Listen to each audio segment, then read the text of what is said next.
안녕하세요.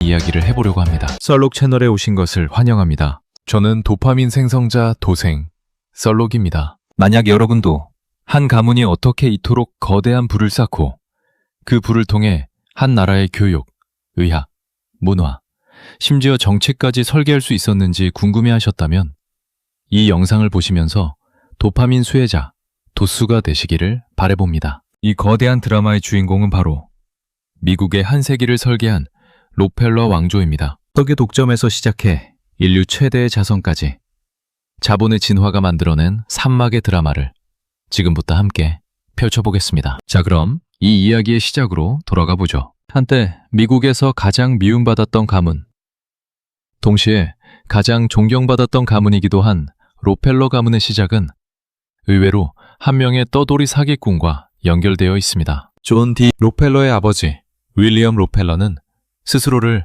닥터 리빙스턴이라 부르며 뱀기름을 팔고 사기를 치던 사람이었어요. 이런 혼돈 그 자체인 아버지 밑에서 자란 아들 존 D. 록펠러가 어떤 사람으로 성장했을까요?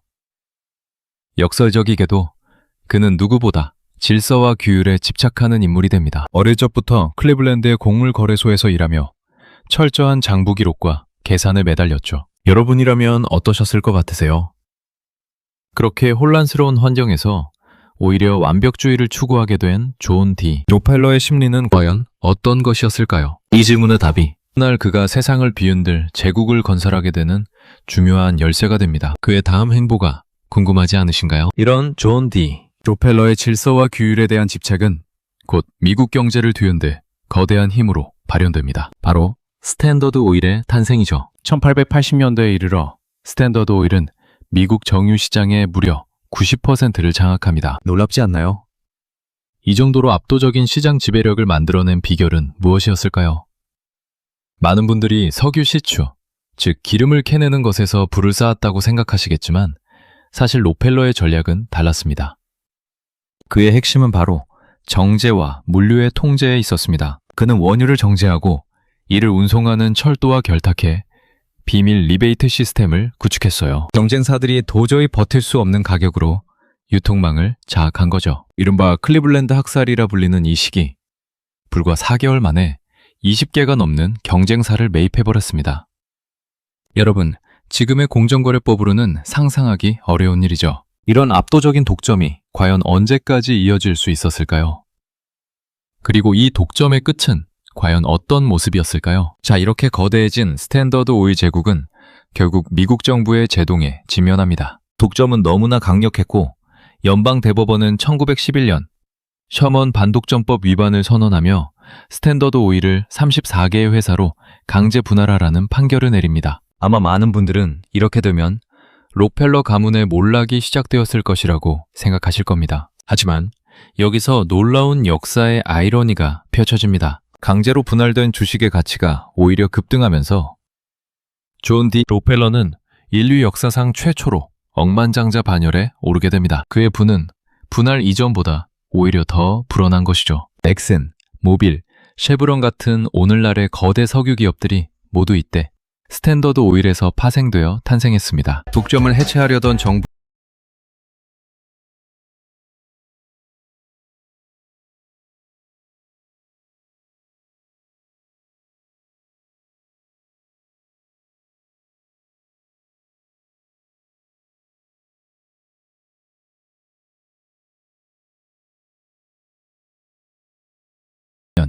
록펠러 소유의 탄광에서 발생한 러들로 학살 사건은 여론을 최악으로 몰고 갔습니다. 노동자들의 파업 시위 현장에서 유혈 사태가 발생했고 심지어 여성과 아이들까지 희생되면서 록펠러 가문의 이미지는 바닥으로 떨어졌죠. 여러분이라면 이런 상황에서 어떻게 하시겠습니까?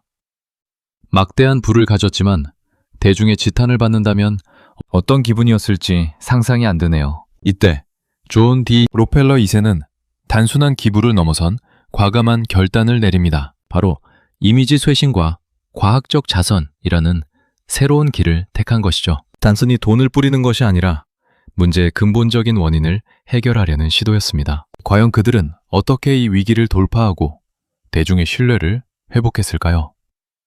다음 이야기로 넘어가 보시죠. 존 디 록펠러 2세의 결단은 프레더릭 게이츠라는 인물의 철학을 만나 빛을 발합니다. 그는 자선을 단순한 구호가 아닌 문제의 뿌리를 뽑는 과학적 해결로 보았습니다. 이른바 과학적 자선의 시작이었죠. 가장 대표적인 사례가 바로 녹색혁명입니다. 1943년 록펠러 재단은 멕시코 옥수수 개량 사업을 지원합니다. 이 사업은 멕시코의 식량 자급을 달성하게 했고 이후 인도로 확산되어 수많은 생명을 살렸죠. 단순히 굶주린 사람들에게 식량을 나눠주는 것을 넘어 생산성을 혁신적으로 높여 인류가 스스로 식량을 생산할 수 있도록 시스템을 만든 것입니다. 이것이야말로 록펠러 가문이 추구한 자선의 진정한 의미였습니다.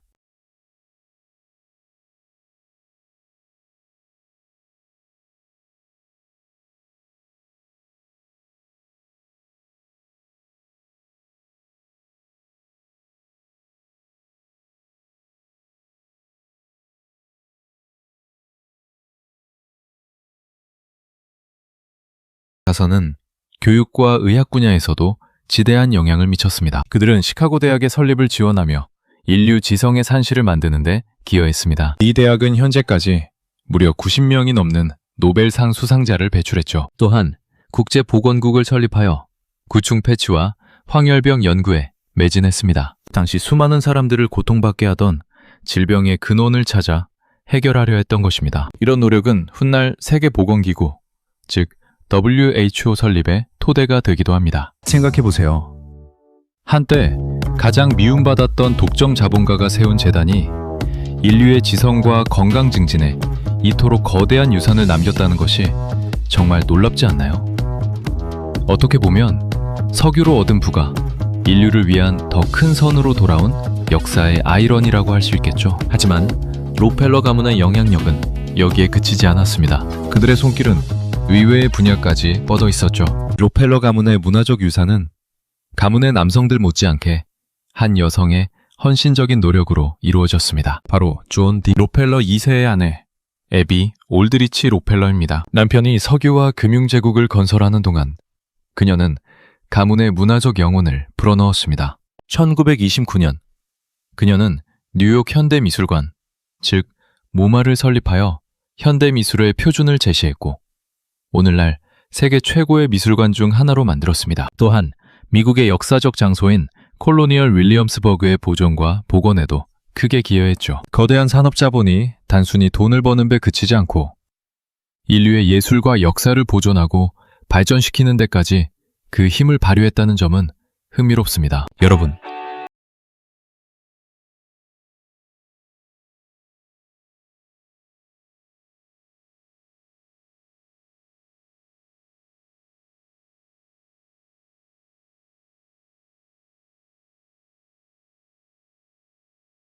년대 전 세계를 강타한 대공황은 미국 경제를 나락으로 떨어뜨렸습니다. 실업률은 치솟고 모든 기업들이 투자를 망설이던 시기였죠. 하지만 록펠러 가문은 이때 모두의 예상을 뒤엎는 과감한 결단을 내립니다. 바로 맨해튼 한복판에 14개 건물의 거대한 복합단지 록펠러 센터 건설을 강행한 것입니다. 많은 사람들이 미쳤다고 했겠죠. 하지만 이 프로젝트는 수많은 일자리를 창출하며 대공황으로 얼어붙은 경제에 활력을 불어넣었습니다. 그리고 오늘날 맨해튼의 스카이라인을 재편하고 록펠러 가문의 이름을 뉴욕의 심장에 영원히 새기는 상징적인 건물이 되었죠. 여러분이라면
가문의 영향력을 전 세계로 확장한 인물은 바로 그의 동생 데이비드 록펠러입니다. 그는 금융의 황제이자 외교의 거인으로 불렸습니다. 체이스 맨해튼 은행의 회장으로서 세계 금융계를 주름잡았고 그림자 외교관이라는 별명처럼 중국, 소련, 중동의 지도자들과 독자적인 네트워크를 구축하며 미국의 비공식 외교를 이끌었습니다. 심지어 삼각위원회를 설립하여 북미, 유럽, 아시아의 글로벌 엘리트들을 하나로 묶어 세계 질서에 지대한 영향을 미쳤죠. 한 가문의 일원이 한 국가의 외교 정책과 세계 질서에 이렇게까지 깊숙이 개입할 수 있었다는 것이 놀랍지 않으신가요?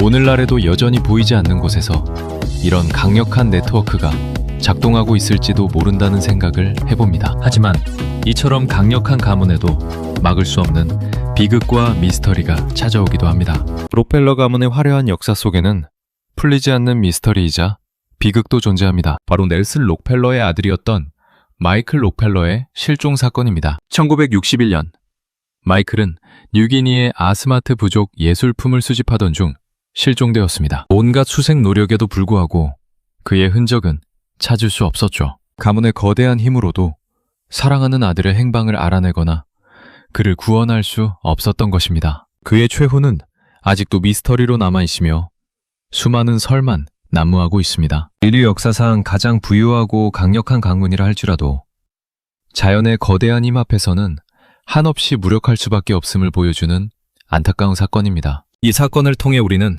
결국 인간이 모든 것을 통제할 수 없다는 겸허함을 배우게 되는 것 같습니다. 하지만 록펠러 가문은 이런 비극 속에서도 계속해서 변화하며 발전해 나갑니다. 록펠러 가문의 리더십은 시대의 변화에 발맞춰 계속 진화했습니다. 그 예로 제이 록펠러는 가문의 전통적인 공화당 지지를 넘어 민주당 소속으로 웨스트 버지니아 주지사 및 연방 상원의원을 지냈습니다. 이는 록펠러 가문이 단순히 과거의 유산에 머무르지 않고 변화하는 시대 정신에 맞춰 정치적 스펙트럼을 확장해 나갔음을 보여줍니다. 그는 공공공사를 통해 노블레스 오블리주의 현대적 실현을 보여주려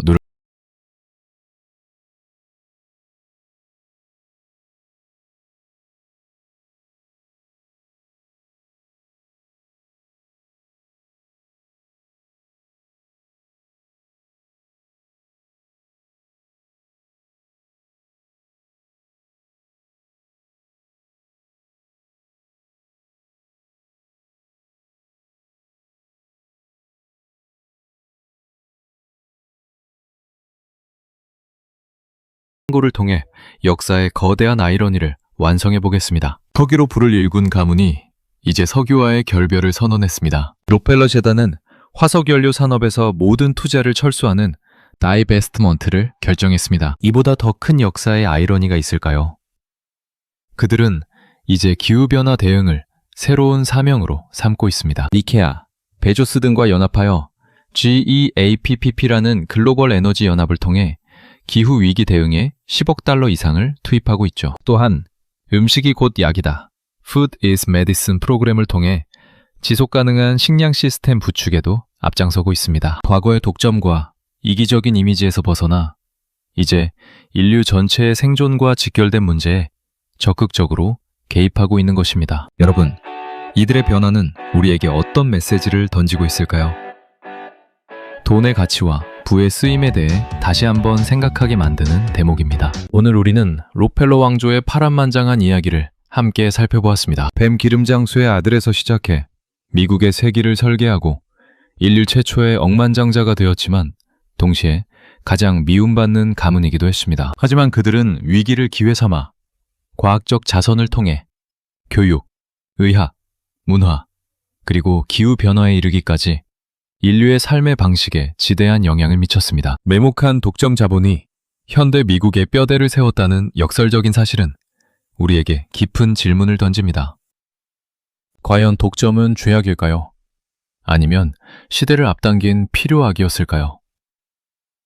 록펠러의 유산은 부를 축적하는 방식은 잊혀져도 그 부가 만든 시스템은 영원히 남는다는 것을 보여줍니다. 그리고 우리는 여전히 록펠러가 설계한 세상 속에 살고 있습니다. 이처럼 역사 속 인물들의 이야기는 늘 예상치 못한 반전과 깊은 통찰을 선사하죠. 여러분의 생각이 궁금해집니다. 이 영상이 흥미롭고 유익하셨다면 좋아요와 구독, 그리고 알림 설정까지 부탁드립니다. 썰록은 다음에도 더 흥미로운 이야기로 여러분을 찾아오겠습니다. 감사합니다.